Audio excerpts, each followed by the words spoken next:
Hey, how do oysters make pearls? I've seen pictures of them, all shiny and round inside necklaces, but I don't get how that happens. Great question. Imagine an oyster like a cozy house with two doors that snap shut. Pearls start when something tiny sneaks inside that house and bugs the oyster. It's usually a little grain of sand or a tiny bug called a parasite that slips in while the oyster is eating. But oysters have those hard shells, right? How does anything get inside if it's all closed up? They look super protected. You're right. The shell is tough like armor, but oysters aren't locked tight all the time. Think of it like this. Oysters live in the ocean and need to eat tiny bits of food floating in the water, kind of like how you sip soup through a straw. So they open their shells just a crack to filter water through their gills. Those are like feathery filters inside. Water rushes in with plankton and stuff, but sometimes a speck of sand or that parasite hitchhikes along and gets trapped. It's not on purpose, it's just part of breathing and eating in the sea. Oysters do this all day, pumping water in and out. So yeah, occasionally, something unwanted joins the party. Oh, so they're always opening up a little. That makes sense, but it must annoy them a lot if sand gets stuck. Exactly, and that annoyance is what kicks off the whole pearl-making adventure. The oyster doesn't like that gritty feeling against its soft insides. It's like having a pebble in your shoe that you can't shake out. So, the tiny intruder irritates the oyster's body, and that's the spark for everything to come. Irritates how? Like, does it hurt the oyster? Well, oysters don't feel pain like we do. They're simple creatures without nerves for that. But the irritation is real. It's more like an itch or a poke that their body wants to fix. That sand or parasite rubs against the soft tissue inside the shell, called the mantle, which is like a silky blanket lining the house. The oyster senses something's wrong and starts a defense move to handle it. No big drama, just nature's way of saying, hey, let's smooth this out. Okay, so the oyster has to deal with this intruder now. But what does it do next to protect itself from that annoying thing inside? That's where it gets really clever. Let's dive into how the oyster starts to cover it up and make things right again. Yeah, covering it up sounds smart. So how does the oyster actually start doing that? Does it just wrap it like a present or something? Kind of like wrapping a present, but way more slowly and with a special body trick. Remember that soft mantle I mentioned? It's this living layer inside the shell, like a gentle curtain that helps build the shell itself. When the irritant, like that sand grain, pokes at it, the mantle gets to work right away. It doesn't panic or anything. Instead, it starts secreting or releasing a kind of soothing fluid. This fluid is the oyster's first line of defense, like putting a soft bandage over a scrape to stop the rubbing. Secretes fluid? What's that mean exactly? Like, does it make some kind of goo? Yep, exactly gooey stuff, but fancy ocean goo. The mantle has tiny cells that pump out this liquid, which surrounds the irritant and tries to calm things down. It's the oyster's way of saying, no more annoyance here. This isn't just any fluid. It's the beginning of a protective coat that keeps the tiny invader from bothering the soft tissues anymore. Oysters are pretty chill creatures. They don't run or fight back like a fish might. They just stay put in their shell and let this quiet process happen, building layer by layer over time. It's all automatic, like how your body makes scabs without you thinking about it. Okay, so the fluid covers it to soothe. But oysters don't move much, do they? They're stuck to rocks or something. How do they even know to do this? Great point. They're not zooming around like crabs, that's for sure. Oysters glue themselves to rocks or the seafloor early on, so they rely on their insides to handle problems. The mantle knows because it's sensitive to touch and changes. Kind of like how your skin tingles if something brushes it wrong. No brain power needed. It's built into their biology. This defensive response is super efficient. Once the fluid starts flowing, it isolates the irritant, moving it away from the main body if possible, or just encasing it safely. Over hours or days, that initial cover forms a little sac around the troublemaker, like a cozy bubble in the shell. A sack? That sounds weird, but cool. So it's protecting itself by trapping the sand or whatever in there. You got it. Trapping it gently, not crushing it. This reaction happens in wild oysters or even ones farmed for pearls. Sometimes, if the irritant is a parasite, like a tiny worm, the oyster might even digest parts of it, with enzymes in that fluid. But usually it just coats everything to neutralize the threat. It's nature's Band-Aid, turning a problem into something harmless. Without this quick response, the irritation could wear down the mantle over time. So it's a smart survival move. I like that analogy. Makes it less gross.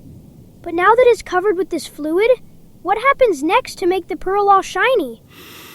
Oh, the shine comes from something even more special that the oyster keeps adding. Let's see how that builds up. Yeah, building up sounds like it takes forever. What is that special thing that makes it shiny?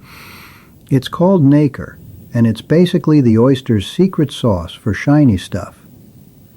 Nacre is that iridescent material you see on the inside of some shells, like the pretty rainbowy lining that looks like a pearl already. It's made from tiny crystals of calcium carbonate, which is a mineral the oyster pulls from the seawater, mixed with proteins from its body. Think of it like the same stuff that builds the oyster's shell, but softer and layered thin, like stacking sheer sheets of glass to make a glowing window. Nacre. Is it like paint that the oyster brushes on? Not quite paint. Paint would just smear and dry flat. But nacre is alive and smart about how it sticks. The mantle tissue keeps pumping out this nacre in super thin sheets, almost like exhaling breath after breath of microscopic dust. Each layer is just a few micrometers thick. That's thinner than a hair on your head. And it adheres because the proteins act like glue, binding the crystals together in a perfect overlap. It's not sloppy. The oyster secretes it right onto the irritant that's already wrapped in that initial fluid sac. Over days, those layers start to form, turning the rough sand or parasite into something smooth and reflective. The shine happens because light bounces between those stacked crystals, creating that pearly glow, like how soap bubbles sparkle in the sun. Whoa, so it's crystals stacking up? How long does it take to make a real pearl that way? It takes patience, lots of it. The oyster adds a new layer of nacre every day or so, but building a pearl can go on for months, even years, depending on the oyster and the ocean conditions. Imagine if you were making a snowball, but instead of packing snow, you're adding whisper-thin veils, one by one, while the oyster just hangs out, filtering water and eating. In the wild, a pearl might grow for 2 or 3 years before it's big enough to notice. But in pearl farms, people check after 6 months or a year to harvest them carefully. Each layer soothes the irritation more, making the pearl rounder and shinier as it gets buried deeper in that protective coating. It's a slow art project by the sea, turning annoyance into treasure. That's amazing! So every pearl is like a bunch of those daily layers wrapped around the starting speck? Exactly right. You're getting the hang of it. Without nacre, there'd be no pearls, just irritated oysters. But sometimes the process doesn't go all perfect, and that's what makes each one unique. I wonder why some come out lopsided or bigger than others. Yeah, like in necklaces. Some are round and some are not. What makes them different? Yeah, like in necklaces. Some are round and some are not. What makes them different? That's a sharp observation. Pearls aren't cookie-cutter perfect because nature throws in some surprises during that layering process. Even though every oyster follows the same basic steps with nacre, little things like where the irritant lands inside the shell can change everything. Picture the irritant as a seed planted in the oyster's cozy space. If it gets stuck right in the center of the mantle, away from the edges, the layers wrap around it evenly, like kids passing a ball in a circle during gym class. That often leads to a smooth, round pearl. But if the speck tucks into a corner or against the shell wall, the nacre might build up thicker on one side, making a lopsided or baroque shape. Those funky, irregular ones that jewelers love for their wild personality. So position matters? Like, depending on where the sand gets trapped? You nailed it. The mantle isn't a perfect factory. It's more like an artist working in a bumpy studio. If the irritant rolls around or shifts as the layers form, the nacre doesn't coat it uniformly.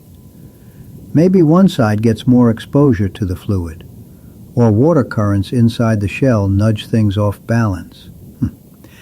It's not that the oyster is sloppy, it's just responding to the chaos of ocean life. Parasites can be wiggly too, twisting the starting point into something asymmetrical. And don't forget, wild oysters deal with tides and storms that might jostle them, adding to the uneven buildup. That's why you see pearls that are oval, teardrop-shaped, or even button-like. Each one's a story of that specific oyster's adventure.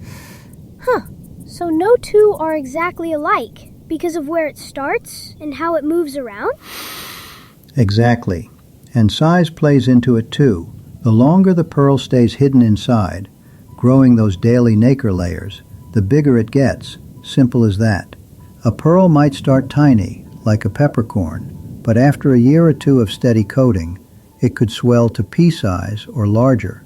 In the wild, some oysters never get opened, so pearls can grow for 5 years or more, turning into real whoppers. But farmed ones are harvested sooner, around 6 months to 2 years, keeping them smaller and more uniform. Natural variations sneak in from the oyster's health too. Like if it's in nutrient-rich water, it secretes nacre faster, bulking up quicker. Warmer seas might speed things along, while cold ones slow the process, leading to denser, smaller pearls.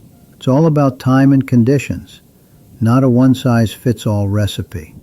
That explains the big ones in museums versus the little ones in jewelry. So, even if the process is the same, the details make them unique. Spot on. You've got the full picture now. Pearls are like fingerprints of the sea. Same nacre magic, but endless variety from position, movement, time, and a dash of ocean whimsy. No wonder people treasure them so much. Each one's a mini miracle born from irritation. It's pretty cool how something that starts as a problem ends up so beautiful and one of a kind, right? Totally cool. I get it now. Pearls are all different because of how and where that irritant gets coated, and how long it takes. Thanks for explaining. I won't look at necklaces the same way again.